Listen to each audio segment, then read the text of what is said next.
Okay, I've done 4 of these videos, you know the drill. I've divided these recommendations into 3 categories: bands that you have heard of, bands that you might have heard of, and bands that you have not heard of. I'll give a band, I'll give a quick rundown of why I think you should listen to them, and I'll give you one song that I feel encompasses their sound the best. It may not always be what I think is their best song or whatever, but I think it is the song that will give you the best idea of what their sound is. I have a Spotify and YouTube playlist for every single one of these songs in the description down below. Yeah, I'm not gonna waste any more of your time. Here are bands that you have heard of. Coldplay. So, hot take, when Coldplay wants to be good, they are super good. I know it's fun to make fun of them, and they sometimes make it really tough to defend them with all the dancing monkey music videos and stuff, but there's a brilliant and spectacular band that's buried in there. Obviously, you have the classics like Yellow that perfectly encapsulate this lovely sense of nostalgia, warmth, and importance. Sparks was a personal favorite of mine for the past few years, and it's really nice to see that it's gained the love that it deserves. The Scientist is staggeringly beautiful. It's just such a bummer to see them drop a lot of their best qualities in the most recent releases. Like, dude, half the songs off their last album were named with emojis. Look it up on Spotify. This sucks. When they're at their best, they're a powerful and globe-trotting and exciting and dynamic and mature, just... they're good sometimes. Their album Viva La Vida or Death and All of His Friends is my favorite release by them, and it's their magnum opus in my opinion. Every song on that album is a banger. Ironically, I think that Viva La Vida is the worst track on that LP, and I still think pretty highly of that song. If you have an hour or two to burn, or you're just in the mood for a brilliant, dense novel of an album, check out Viva La Vida or Death and All of His Friends. But I realize not everybody has the time or patience to do so. In that case, you should probably listen to Politic. I think that song covers a lot of their best traits. If that outro doesn't affect you somehow, you're probably not listening with very good headphones. Panic at the Disco. I know that Twitter and TikTok love to dunk on Brendan Urie for whatever dumb, edgy joke he made 10 years ago or whatever, but I still think there's some really good music to be found in this project. Panic at the Disco is a band that's gone through so many influences, members, albums, it's really tough to know where to start with them. Their early work is really pretentious, a bit annoying on the nose, painfully stereotypical emo, and undeniably classic. Then they made this weird left turn of an artsy vintage rock project that sounded like the Monkees, Beatles, and Beach Boys. And the weird thing is, it turned out way better than it had any right to be. Then Vices and Virtues happened with singer Brendan Urie stepping up to be the new songwriter after the last 2 guys just kind of jumped ship. And turns out he's really good at writing pop songs. He then wrote an electronic tinge Too Weird to Live, Too Rare to Die, which is actually my favorite Panic album, by the way. I know, I'm weird. Then Death of a Bachelor happened. It's kind of a mix of the sultry Sonata vibes with bigger rock opera mentalities like Queen. There's a lot of Broadway sprinkled in here and there, but it's a pretty solid record. Not my favorite, but it definitely has its moments. I actually want to fight whoever put Victorious as the opening track instead of Don't Threaten Me with a Good Time, by the way. And then Pray for the Wicked was released. One of my favorite things about Panic is that their sound completely changes with every release. This album felt way too similar to Death of a Bachelor without any of the inspired charm that made that LP work. Pray for the Wicked comes across as a try-hard, obnoxious, plastic, derivative...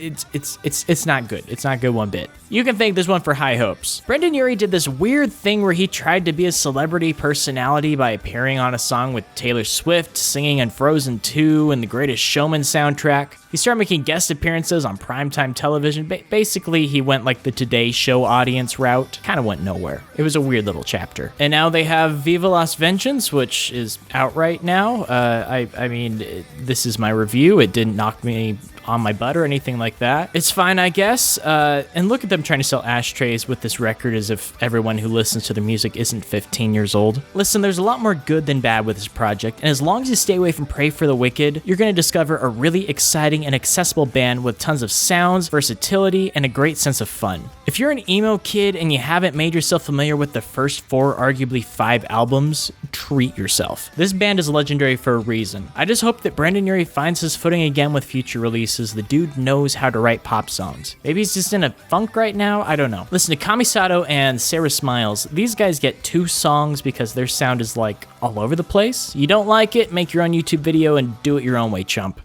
Phoebe Bridgers, Believe the Hype! She deserved every Grammy she was nominated for in 2021. Phoebe Bridgers has been on my radar for the past few years, but everything kind of clicked after I listened to Punisher. She's admittedly far more downbeat and slow compared to anything else on this list, but it all comes down to her stellar songwriting. Her lyricism and eloquence is almost a meme at this point. Phoebe Bridgers has an uncanny eye for storytelling details that enrich every world she creates in each song. I think if you're an aspiring songwriter looking for some brilliant inspiration to draw from, someone who suffers from depression and would love an empathetic song or two, or you're just someone who's able to sit down and immerse yourself in simple and heartfelt songcraft, I think you should check out Phoebe Bridgers. She is excellent to explore. You should definitely start with Scott Street. Girl in Red. Girl in Red generally isn't the kind of artist that I'd find myself jamming to, but I think there's something to her success. I mean, yeah, her lyrics are very much young adult frustrations with angsty TikTok-friendly sheen, but she's better than anyone else doing that right now, in my opinion. Something else I really admire about her, the soundscapes in some of these songs are thick and layered and gorgeous. Specifically, Midnight Love and Two Queens in a King-Size Bed, they're lovely to listen to with good headphones. If any of this sounds like your cup of tea, I think her single Serotonin is a really good snapshot of what she's good at. Lil Nas X. I think Lil Nas X deserves commendation simply for being able to somehow top Old Town Road, not once, but twice. How absolutely bonkers is that? I had initially written him off as another one-hit wonder, but he's actually proven himself to be a legitimately interesting artist and a true pop star. How insane is that? I can't think of any other song so openly gay and horny and sultry ever achieving this kind of mass success ever. Like, have you read the lyrics to Montero? That song goes hard, if you know what I mean. I think Lil Nas X is one of the most interesting musical artists performing right now. What he has achieved is incredible, and his success is backed up with some new songs that are wonderfully produced, exciting, upbeat, lively. This album is rich and spectacular, and it deserves every bit of praise that it's received. I know you've already heard it, but I'm recommending Montero Call Me By Your Name for listening. Hobo Johnson, asterisk. I've already recommended Hobo Johnson in the past, but I have an agenda here. I'm going to defend his newest album, The Revenge of Hobo Johnson. Everybody hated it. Fantano said it was not good. Rate Your Music and Album of the Year are both full of people absolutely trashing it. Folks using terms like obnoxious, bland, legitimately concerning, what was he thinking, my ears are bleeding. And yeah, I'm not going to argue with anyone who says that he dropped the ball on this album. It's not good, seriously, but I think there's something really interesting about it that I want to dig deeper into. Think back to the last time that you were truly miserable, like losing your mind, an incoherent mess kind of miserable. That misery is not poetic and lovely and beautiful or whatever, it sucks. It's ugly, it's smelly, and grosses people out. It's an incoherent mess and it's manic, and this album captures that sound perfectly. This is legitimately one of the most unhinged albums I've ever heard, and probably not on purpose. It's sloppy, it's super uncomfortable, it's not pleasant to listen to, and it's a scattered mess all over the place, but it does make me feel something no other album can do. This is what a mental breakdown sounds like. This is what it's like to stare into a Lovecraftian environmental capitalist apocalypse in the face. Hobo Johnson has lost his mind. He's gone off the deep end. He released what is probably his worst album yet, and it's one I keep returning to. It's crazy, and it's also one I think you guys should listen to at least once. Come for the mental breakdown, stay for the bit at the end where he explicitly calls out 21 Pilots in the 1975 and screams about how he wants to blind Matt Healy and Tyler Joseph. It's wild. I recommend Song 9, The Government's Not Great. Also, here's a good video by Interbeing Art exploring the album a little bit more in depth. I recommend watching it if you're interested into a deeper look into this weird little project. Raccoon Tour. You've been bamboozled! Raccoon Tour is a band that I'm in, and we don't suck, I promise. Bedheaded on Rate Your Music gave us a 3.5 out of 5. That's like a 7 out of 10, you guys. We finally released our Big Boy album. We have music videos on the way. We've been selling vinyl records. We're like a real music project now. Yeehaw! Raccoon Tour is an alternative, emo, indie pop punk project. Think 21 Pilots meets My Chemical Romance meets Cave Town. If that comparison makes your stomach turn and stomach acid crawl up your throat with contempt, you'd probably enjoy our song Dungeon Weaver. I'm also really happy with how it turned out, and I hope that you guys like it too. A lot of effort and love went into this project, and I'm excited to show you all the neat stuff that we have coming sooner than later, you think? Wink wonk. Yeah, listen to Dungeon Weaver. Okay, here are the bands that you might have heard of. Hey, I Love You. This band is nuts. They're loud, manic, technical, wild, and they're also good personal friends of mine too. It's always a bonus when you know that the people who are making awesome music are also awesome people, right? If you're into bands that are fast-paced, dense, nostalgic, wholesome, intense, basically Hecra, I think you'll really like Hey I Love You. They effortlessly swap between Don Bluth animated movie credits levels of wholesome to face-melting scrams breakdowns with screaming. They're just a lot. They're brilliant pop songwriters, excellent hardcore scrams musicians, the whole kit and caboodle. I love Hey I Love You, and you should too. Listen to Psychokinetic Love Song. Pollyanna. This is what's like listening to Pollyanna. These songs are thick and goopy. These guitar tones are the stuff that showers are made for, because this music is stinky, but in a good way. There's a visceral, tangible heft to these songs. Like, some of these songs are the audible version of a car barreling down a road ready to wipe out a birthday party full of children. Songs like Pixie and Mars are just... and... like, have you noticed I'm at a loss of words for Pollyanna? I can only express myself with video clips at this point. Listen, man, out of every band on here, Pollyanna in particular has some spectacular instrumental work that provides these songs with a summer road trip energy. These vocals are Gen Z good kush with some heartfelt lyrics too. And it also helps that the folks in Pollyanna are really nice people too. If you're looking for some stellar workout tunes or just want to make your grandma really upset, check out Mars. Mattstahgram. I think the best way I can describe Mattstahgram is that he writes songs that feel old school pop punk but have modern soundscapes. His music is manic, sardonic, unhinged, and nuts while still being accessible. Sure, you have that Bart Simpson pop punk energy that's flowing through this project, but there's also a good sense of heart and empathy too. Capitalism, nihilism, and social media malaise are all torn to shreds here. I don't know, there's a sense of burnt out wisdom here. Like, imagine seeing some dude on the side of the road and his face is all beaten in. Chances are he has some good advice to offer, right? I think that image is a microcosm of a lot of my favorite things about Mattstahgram. The dude is down bad. His music certainly reflects that. But there's still a good humanitarian optimism that shines through his music no matter how rough and tumble it gets. You should listen to Still Hearing About It. Emperor X. So in 1994, Chad Metheny was deemed legally blind in a car accident. Since that made it illegal for him to drive, he began touring as a musician, depending entirely on public transportation, Greyhounds and stuff. Super brave, I know. That left him exploring the world a lot more intimately than most other people do. And by golly, does he have some stories to share with his music. The music that comes out of this project is ethereal, tender, and surreal. Emperor X is such a gentle and thoughtful musician with how he constructs songs, soundscapes, themes, and lyrics. His music would be perfect for an introspective walk through your neighborhood. And for what it's worth, he was my most listened to artist of 2020, and my band Raccoon Tour was even lucky enough to open for him in a music festival in 2021. This is a very soulful and humanitarian project with globe-trotting lyrics and a fascinating songwriter leading it. If you're a fan of Slaughter Beach Dog, you'll especially like this band. Listen to Allahu Akbar. Cursive. So there's Hot Topic emo, there's Midwest emo, and there's Granddaddy emo. Cursive is Granddaddy emo. Sad songs with aching lyrics, but there's this added level of maturity that sets bands like Cursive apart from mainstream counterparts. These guys set themselves apart by making dense songs with harsh and occasionally unpleasant songwriting choices. There are some ugly chords, rich instrumentation, and bizarre songwriting structures from time to time. These songs are occasionally unforgiving, occasionally startling, and occasionally lovely. Their album, The Ugly Organ, in particular, is one of the best emo albums ever written. It's a meta-exploration of musicianship, showmanship, capitalism, and how all that stuff is programmed to exploit some of the most vulnerable and broken people in the world. It's a bummer, dude. If you're a fan of music that's a bit more challenging than something like Fall Out Boy but still has a theatrical and exciting tilt going on, you should definitely check out this band and their song Gentleman Caller.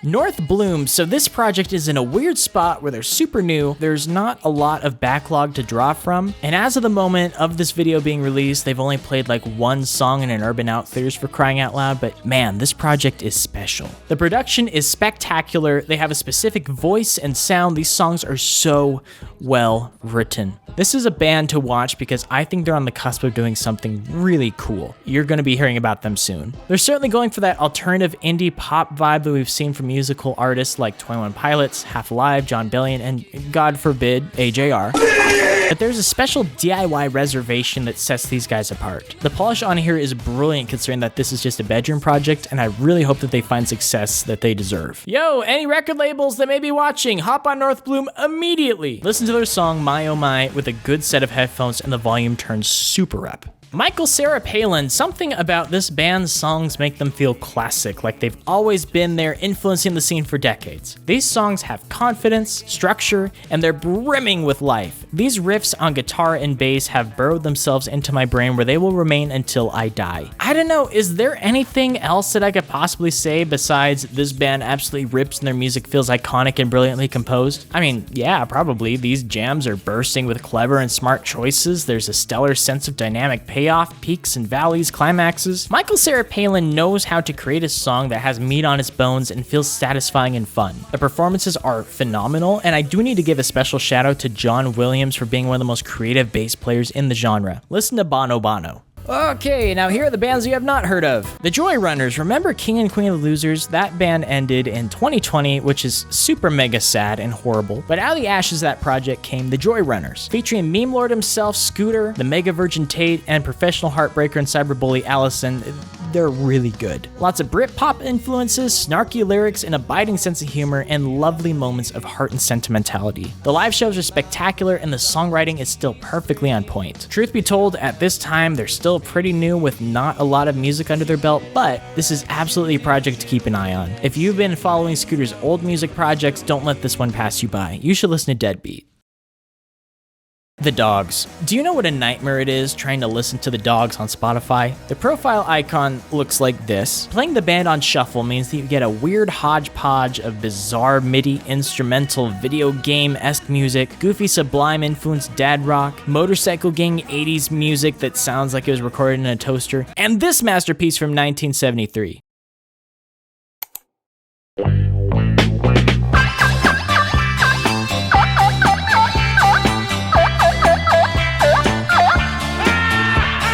While all these bands are funny in their own right, they're not the correct music group to be called The Dogs. The Dogs I'm talking about, the only one that really counts, only have one album under their belt. It's called Camping, and it's a masterpiece. This is my most streamed album of 2021. This is a magical album. Like, there is zero information on this band anywhere. No live performances, only one photo, a city, and a list of members. That's it. Digging in a little more, I see that one of the core members is a fellow named James Kcnoevil, who apparently has ties to a bigger band called Big Thief. They're apparently pretty established and have a big fan base. Good for them. They're not quite my cup of tea. Do you know what is my cup of tea? The band called The Dogs. It's the only good band that's called The Dogs because the other bands that are called The Dogs sound like this. I think when you die and your brain floods with chemicals and you relive the most precious moments of your life, The Dogs plays in the background. The songs are ephemeral, grand, and they're so lovely. There's a brilliant sense of catharsis with how these songs are written. The instrumentation is lush, these songs sound adventurous, otherworldly, spiritually enlightening. There's xylophone and string sections, ukulele, bells, horns. There's a thick, chunky sounding record on here. It's musical projects like this that excite me as a musician. To hear such a well-realized collection of songs and explore the soundscapes and soak up the atmosphere, it's really inspiring, and there are a lot of ideas on this project that I hope to draw from in future albums and songs. This is a truly spectacular and special band that is bringing honor to the band name of The Dogs. I really hope you especially give these guys a shot. You are legally required to listen to The Bind, but you should also listen to this entire album. Saint Terrible, oh my god, this is a good project. Saint Terrible has appeared in every single band recommendations, and for good reason. Every single thing that comes out of Saint Terrible is a masterpiece. Their most recent release, In Endless Fiction, deserves special attention in particular. This does not sound like a DIY band. This does not sound like something that was recorded in Idaho. This is world-class production. This is as lovely to listen to as it is to pick apart. What you need to understand about Saint Terrible is that it is strictly a multidisciplinary endeavor that expands into music, choreography, costumes, sets, floral arrangements, improvised sessions, and poetry. In every regard, they're top-notch. An Endless Fiction is a short EP that clocks in about 12 minutes. It's accompanied by an incredible short film by the same name.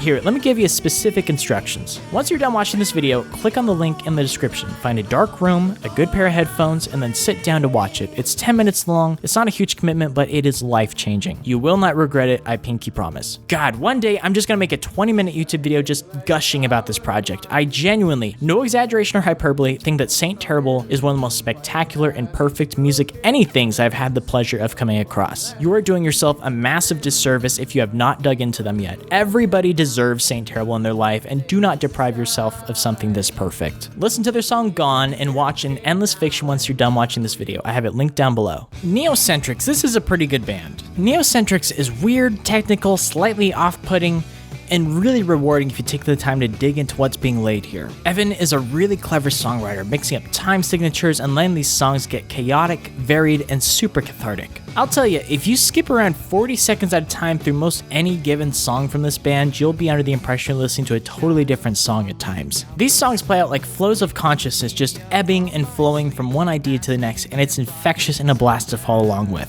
Especially if you consider yourself a songwriter, there's a lot to pull from and a lot to pay attention to. This is definitely a more technical listen, but the payoff is that much more satisfying. Especially if you're into groups like Built to Spill or older Modest Mouse, you're gonna find something to love here. Listen to Poisonland Dream. The final bit in particular is spectacular.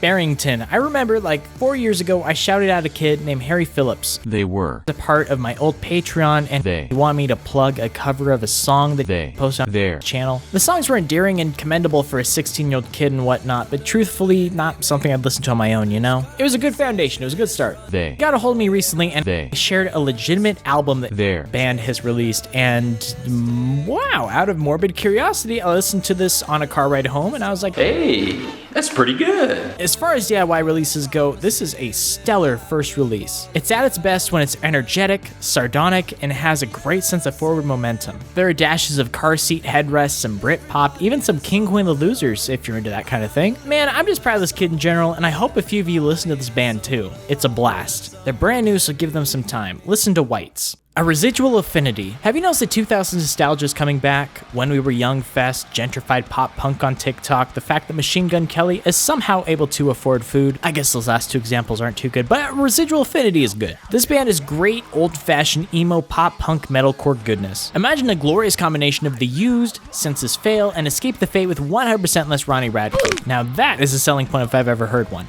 In a distorted world of Arnold Schoenberg's tarnishing the blessed art of music, A Residual Affinity dares to be a Sergei Rachmaninoff and restore dignity to emo by returning to the simpler roots and doing them justice. Classical music majors know exactly what I mean with this comparison, by the way. Arnold Schoenberg still sucks.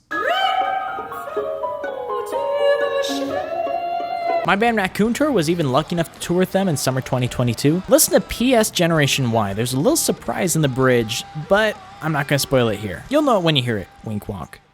Illicit Nature. There are few bands as deserving of a break than Illicit Nature. They're rough and grimy punk that would be right at home in some indie skating game. Oh, and do you know what? They're actually one of the featured bands in the indie game Skatebird. That's good. These songs are manic, loud, and a lot of fun to play as you're driving down the road super fast. They harken back to older and simpler punk groups that were banned in Canada and stuff. There's a great, exciting, working class mentality running through this band that makes them urgent and important. Also worth noting that I even played bass in this band for like 2 shows. I can tell you from personal experience that the people in this band are some of the coolest, kindest, and most reliably good human beings that you could ever meet. And with seemingly one roadblock after another beating them down, they definitely deserve some love. If you're into crusty and aggressive music, check out Cancers. Cookie Tongue. What can be said about Cookie Tongue that has not been said already? Actually a lot. They're super small, indie, and fairly unknown at the moment, which is a bummer, but I get it. This is by far the strangest music project I've ever recommended, hands down. They are equal parts weird and wonderful. This project isn't for everyone. It's okay, I understand, the others are weak and boring, but people like you and me, we're built different. We understand that sometimes art can be off-putting, bizarre, nonsensical, slightly disturbing, and still be meaningful and exciting, right? We're all the cool kids here. Cookie Tongue is from Brooklyn, New York, comprising mainly of Omer Gal and Jacqueline Marie Shannon. This is a multidisciplinary art project that features spooky puppets and props made from discarded and mangled children's toys. They have theatrical and occasionally unhinged live performances. When I saw them in Boise, they had essentially a puppet exorcism. and downright weird and occasionally off-putting music that has disturbed a few people who have ridden in the car with me. The artistry on display in their music videos and live performance speaks for itself. The attention to detail, heart, and freaky inspiration that go into the visual aspects of this band are incredible. The music videos are not for the faint of heart.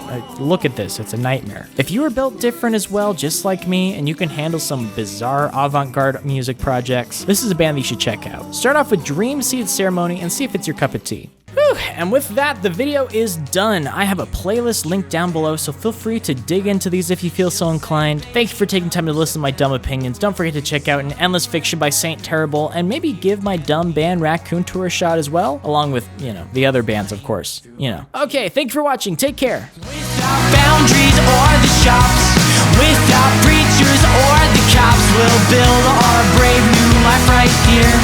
Without shame or ambashed fear, free the slaves and burn the bridges.